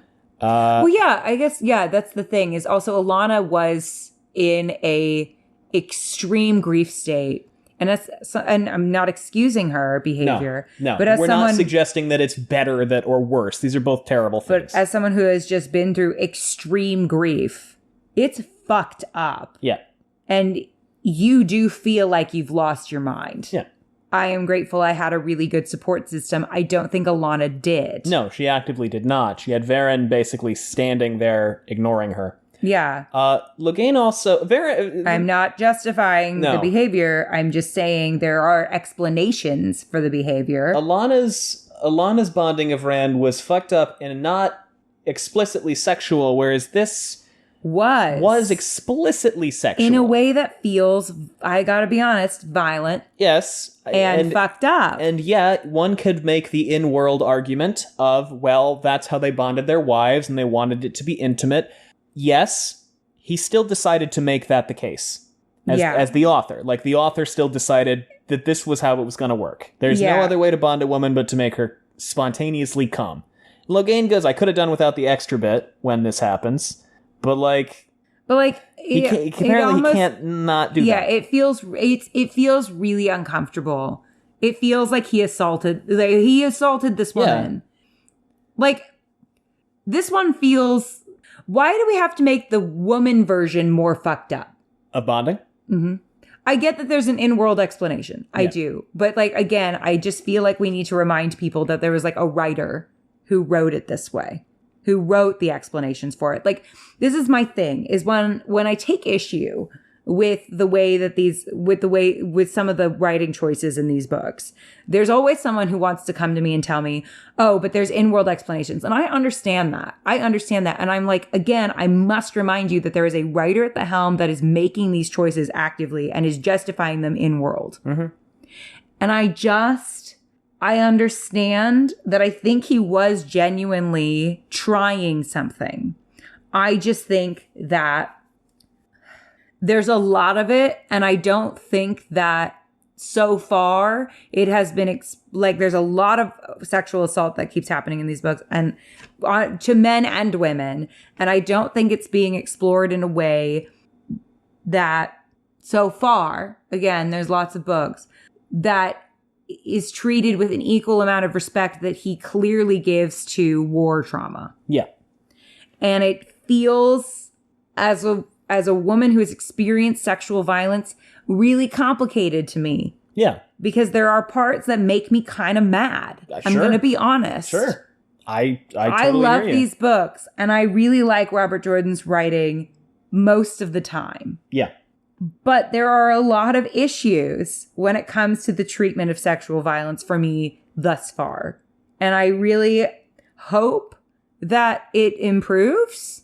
I just feel like I'm not saying, and again, I feel like I've said this many times, but for those of you who are just tuning in today, which for a very special episode of Wheel Take, I'm not saying that we cannot address sexual assault and sexual violence in literature. I'm saying I think that it has to be so carefully handled and well thought out in what you're trying to say about it. Yeah. Because unfortunately, but fortunately, art and media are influenced by culture. Art and media then go on to influence culture. Oh, yeah. You have a lot of people reading these books. And when it is unclear whether or not this is supposed to be titillating or horrifying, you're leaving it up to audience interpretation. And that simply cannot be true. Well, it's okay if the characters don't see it as wrong, but we need to know that the narrative does. We need to know that the writer sees it as wrong. Yeah. Case in point, a lot of people read book 7 and come out of it going, ha ha ha, Matt. A lot. And I think that's very fucking wrong. Yeah. I think that's very fucking wrong. I agree. And I just think, obviously, of course, right? Of course, we can write stuff with all the intention of of course they'll see it this way. And I think that's genuinely, for the most part, what happened. He was like, of course they'll see how wrong this is and how bad this is. I'd like to think anyway. Because I've had conversations with people about that. Yeah. But I think he also felt that way about the Pillow Friends. Of course they'll see it as queer. Yeah. Or Demise Wells. Of course they'll see it as horrifying. Yeah. When a lot of people miss the fucking point. I think Demise Wells, and it is awesome in the literal sense of a word, but I think a lot of people, inspiring in a the awe is horrific. Yeah. But I don't think that's how I think he meant it to be taken that way. I don't think he meant it to be taken as hell yeah, boom bang. I'm not trying to suggest, by the way, that well, if you don't get it, you're dumb, or we're so smart because we read it this way. This is our take. Yeah. This is our interpretation. I should also add, if you have been a person that has jumped into my comments to let me know that what Alana did is akin to rape, I'm not necessarily talking about you. I'm talking about, as a whole, I've just noticed that I have posted about it more than a few times on different platforms, and it's just a lot of that as feedback. I'm not saying it's any particular person. It's just the magnitude of it has kind of felt like a lot. But I'm not mad at anyone. I'm just there's a certain extent to which I'm there are those who I feel were really informative about it, and there were those where I felt it was almost a little there were some where I felt oh, this is genuinely them trying to inform me of something, and there were some where I was this feels weirdly gleeful, and I don't know why. Yeah, and it was it was about the delivery, but as a whole, it was just kind of whoa, why does this keep being a thing people keep saying so quickly and eagerly. I'm not saying I'm better than anyone or could handle it any better necessarily, right? I think it's a really tricky subject that I haven't touched with a 100-foot pole, even though that is my lived experience, because I think it's a really complex experience to have to write about. Yeah. I've never written about sexual trauma ever. Granted, I'm a comedy writer, and it's very hard to write about pretty from a comedy difficult perspective. To synthesize those. And I got my start as a children's writer, so there hasn't exactly been an avenue where that would necessarily be appropriate. But I mean, that would be a really hard one for me to touch. Yeah. Because I would feel such a responsibility for how to handle that appropriately. But I guess, okay. It'd be akin to Robert Jordan reading a book in which Demise Wells was awesome. Was supposed to be read as awesome. Yeah. I think that would make him angry. Probably. I'm not implying that he thinks that sexual assault is awesome. I'm saying that, like, in terms of how frustrated it sometimes makes me in the moments that he misses the mark, because he's so good most of the time.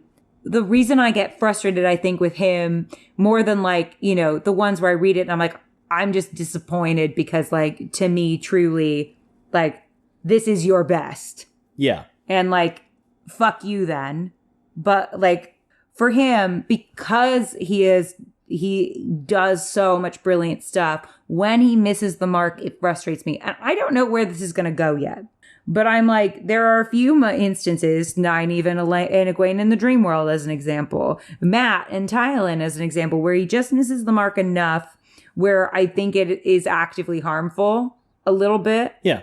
Because some people read it and don't understand what they've read. And I do think, I don't want him to hit us over the head with it, but I do think he did a follow-up to Demise Wells, in case you missed it, with the Calendar incident. Yeah, I think so. And I'm like, okay, so now if you don't know what he's trying to say about war trauma, which some people have been like, there's no war trauma discussion in this. And I'm just like, I just want to. That's one of the few times where I'll go, you're simply not right. You just simply did not read these books. I just do not understand how you could have a different interpretation than that. Yeah. But, like, I'll just, I'm like, I'm not asking him to beat us to death with it, but he did do a follow-up of, like, in case you missed it, like, this stuff's not awesome. It's fucked. Yeah. And I want that. Like, I'm like, okay, then give us that. In case you missed it, this is fucked. This isn't just something where we're like, this happens to women. Anyway. It's funny because his when he talks about, I'm going to be very vague here. When he talks about certain villains in the series, he'll say they will do so-and-so anything, any number of things, but they draw the line at sexual assault and they abhor it. He describes a lot of his not necessarily pure evil villains this way. So in no way am I suggesting he's like, it's just sexual assault, nothing, whatever. I think he thinks it's really bad. I don't think he is giving it the weight he wants to give it. Well, I don't think, you know what? Not to go into it, it's the times discussion, because of course there were people who were more evolved at the time, right? I didn't know. I think there are a lot of people who still don't necessarily view a kiss as sexual assault. Yeah. An unwanted kiss as sexual assault. I think there are a lot of people who don't necessarily view a butt grab as sexual assault. Yeah. I think they don't. I think there are a lot of people who don't still. Like, they think it's, like, innocent fun. And, like, because of that, I was first sexually assaulted by a peer at 11 or 12. Yeah. I was sexually assaulted all the time in middle school and high school. Yeah. Because male friends thought it was funny. Yeah. It happened a lot. And it wasn't until I was in college and we had to do that freaking sexual harassment awareness thing that I actually understood that's what was happening. Yeah.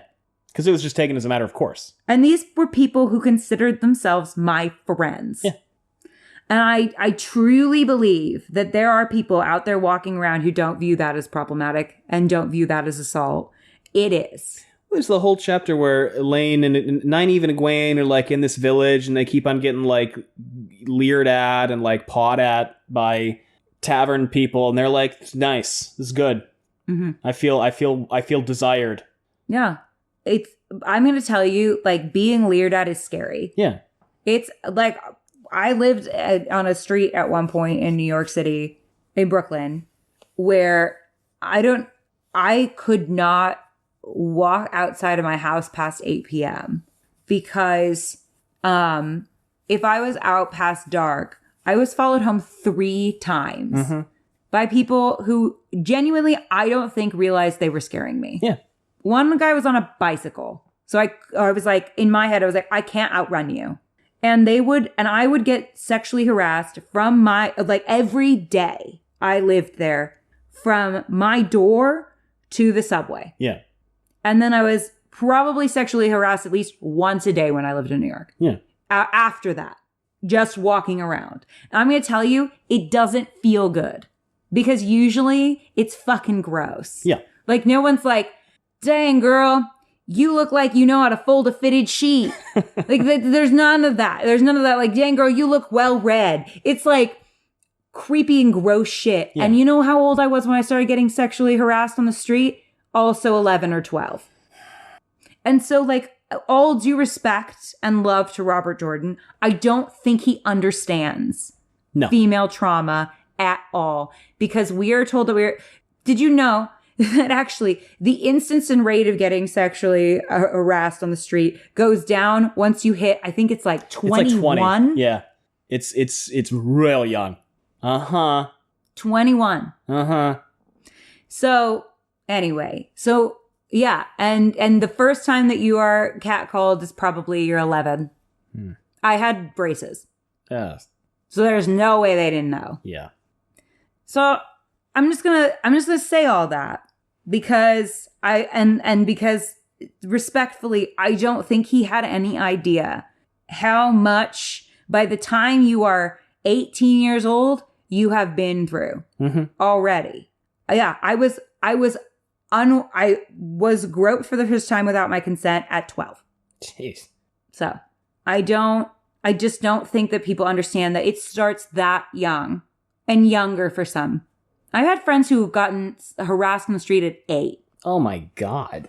I'm like, and you know what? I mean this in the most loving way possible. Like you tell women that and they're like, yeah, that makes sense.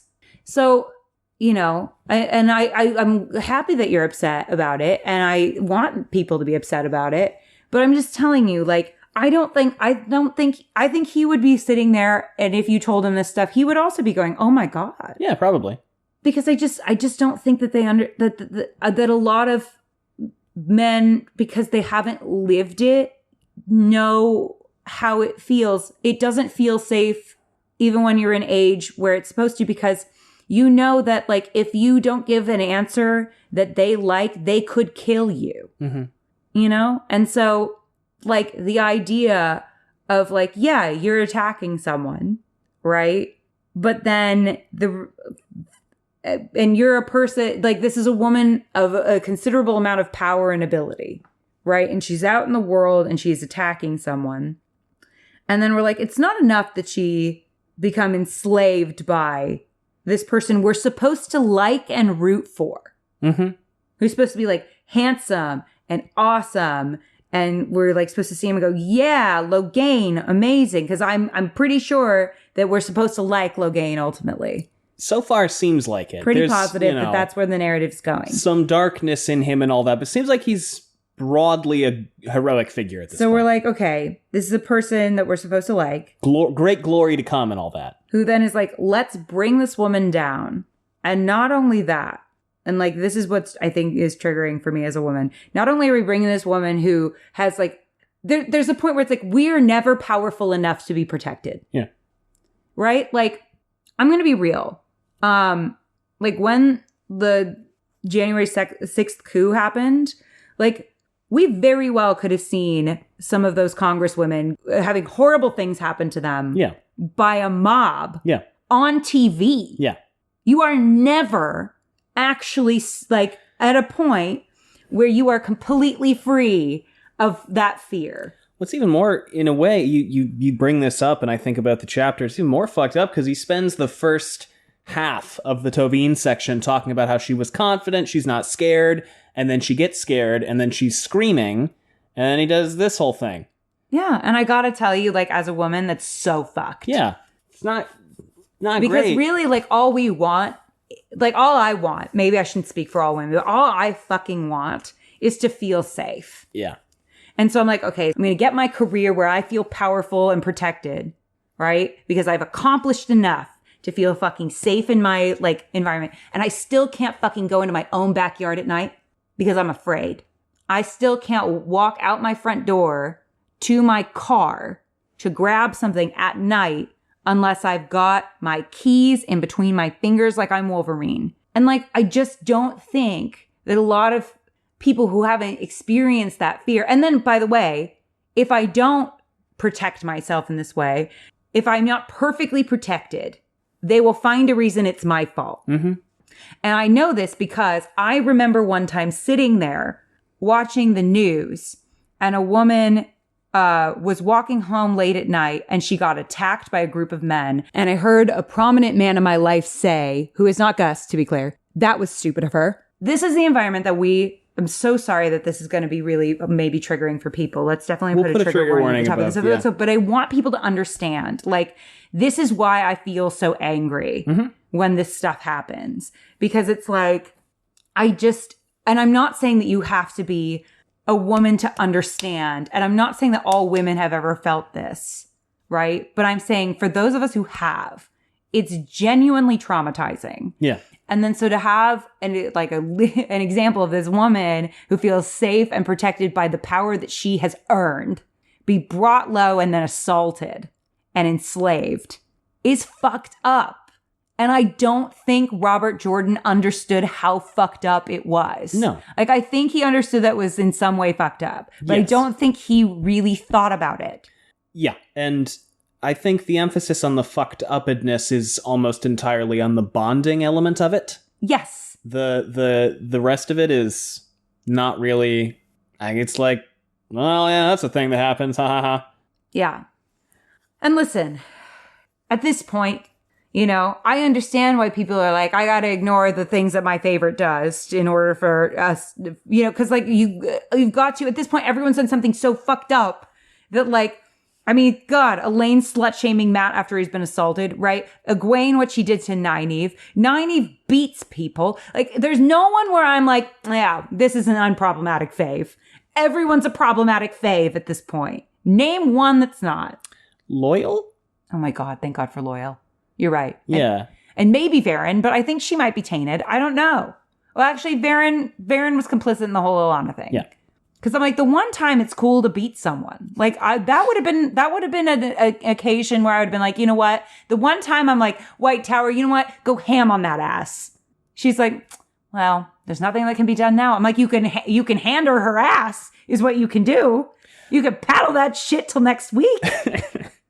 Another thing that I think is unfortunate in the handling of these two bonds is that Olenna bonds Rand against his will and then becomes sort of slaved to his pain and trauma herself. So she suffers greatly for bonding Rand. She can't control him. She shares his pain, and she deals with his traumas. Mm-hmm. Logain bonds Tovine against her will. She is unable to disobey a direct command from him under any circumstances. That manifests itself a little bit later in this chapter. Yeah. And I'll also say, I think the other layer of fucked upness about this, and if we are comparing being forced bonded to rape, which, you know what, I'll allow it, right? Like, I'll allow it. If we're gonna, let's go down this path then. So there's a particular thing about being sexually assaulted, right? Where a lot of women feel additional guilt if their body responds. Yeah.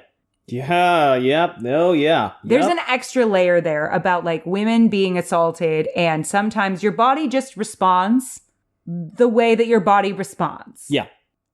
And there's an extra layer there where it's like, well, then did I theoretically enjoy it? And it's like, no, you were assaulted. That's just a biological, physiological response mechanic, to the stimulus. Just like with Matt, like you got it up, so you must have wanted it to some extent. Well, you know what? Stimulus is meant to evoke a certain response. It doesn't necessarily mean that the subject was willing, but there's like this extra layer of shame about it for some people. And I'm like, and so it's extra fucking loaded that we're going to compare being force bonded, which I believe Robert Jordan even has said that it's like rape, right? I believe so. Which is why everyone keeps rushing to my comments to inform me that this is true. So then we're also having that on top of everything else. And I just feel like there's that extra layer there now also of like, we're playing with a lot of we're playing very much with a lot of people's real-lived traumas. Yes. We've said... And are we going to fully reflect on what playing with those traumas is gonna actually mean? Not just for our characters, but for our readers. Yeah. Because again, write what you want. Write what needs to be written. If the story has to go there, the story has to go there. But then you better fucking go there. You better fucking think about the larger implications of things. You've got to be thoughtful. We especially now that we're thinking about things broader. I understand that there were people back then that were doing this work and we're thinking about it. We're doing all this stuff. I get it. I get it. We've gotten those emails and we understand that. And, maybe the two of us weren't there or cognizant or part of those discussions. So pardon us for our ignorance. But as a cultural concept, we're really finally at a place, I think, where all of your work that you were doing then, if you were there and you were doing it, is hopefully paying off to some extent, because at least we're fucking talking about it in a way where we're like, yeah, you know what? Let's actually think twice before we make that kind of joke. Yeah. Well, it's like your cactus TikTok about how the origin of the phrase cactus in our podcast, about how so many fantasy novels, not all of them obviously, but so many fantasy novels of the broader canon of the 70s, 80s, 90s, whenever there's a sex scene, there's something non-consensual involved. Yeah. And I'm just like... And it's not to say that doesn't happen now, but there's more scrutiny in a lot of ways. Yeah. Well, and then the Game of Thrones show decided to take one of the few consensual scenes and turn it into a rape scene. They did. If I'm remembering, with Khal Drogo and Daenerys. He was actually really sweet in the books. It's still... To her. It's still fucked up. It's still stat rape in the books. It's still I bad. forgot that it is still stat rape. But, so that's fucked up. But they made it a different kind of fucked up. Well, they added to the fucked up. Yes. Really. Yes. Is what happened. So, yeah, I just need the people to think very carefully and maybe have more than your wife read it. Because you know what? I have so much respect for Harriet, and I know that she had hard conversations with him. Plenty. One woman does not have all women's experience. Mm-hmm. We're not a monolith, right? Just like trans people aren't a monolith. Just like men aren't a monolith. Just like all races and identities are not a monolith. And so therefore, when you only have one voice in the room that is giving you this feedback, and I know that he also had other women read this, but I'm like, as many as you can, as many as you can, because it's hard. It's hard because I really love these books. I really do. And I know I've been harsh on the characters sometimes. I know I've been harsh about things, but we're here because we love this. Yeah.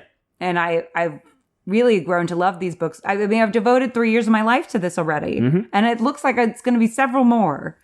Yeah, probably at least 2. But I have a hard time because I think he's so brilliant in so many ways. And sometimes in this, I feel like he's so just missed the mark a little bit for me. Yeah.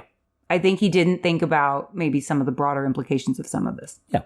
And maybe we as a culture, in some circles, we're having these conversations, but I think we can also say that in other circles, we weren't.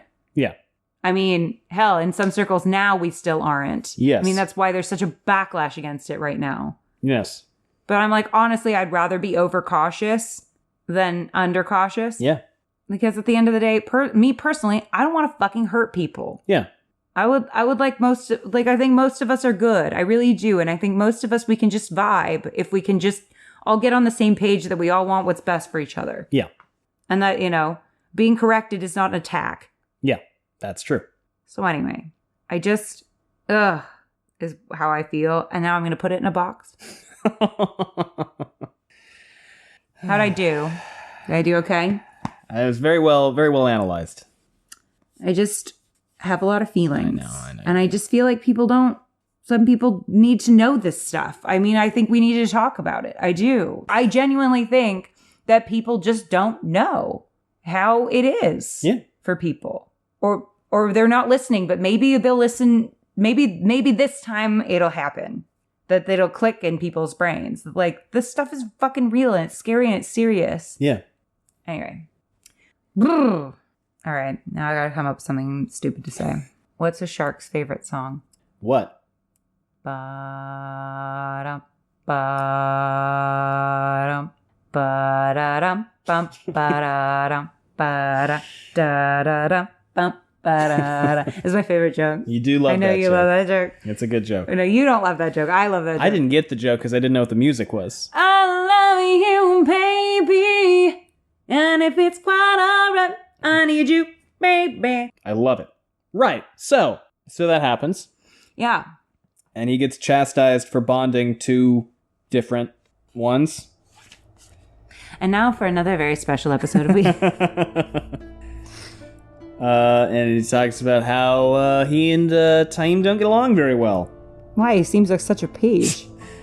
And Say it she's ain't like, so. oh my god, who is this guy? This furthers my theory of like Black Tower will be split, Mazzy, Pizzazz versus Logay. And I don't have to read the rest of this. That's the end of chapter 26. Nothing else happens.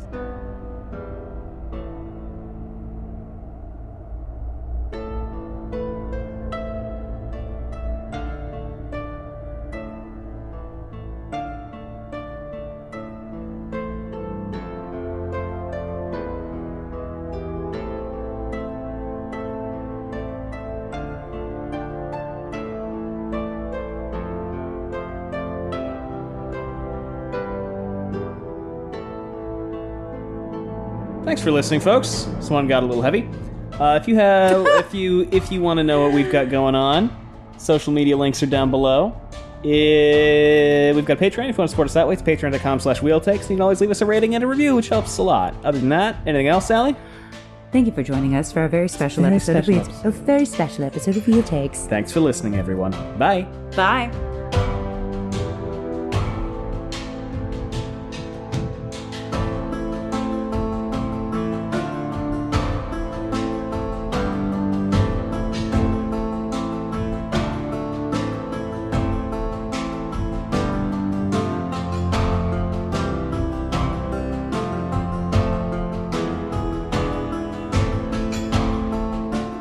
Thank you again for listening. This was Wheel Takes with Allie and Gus.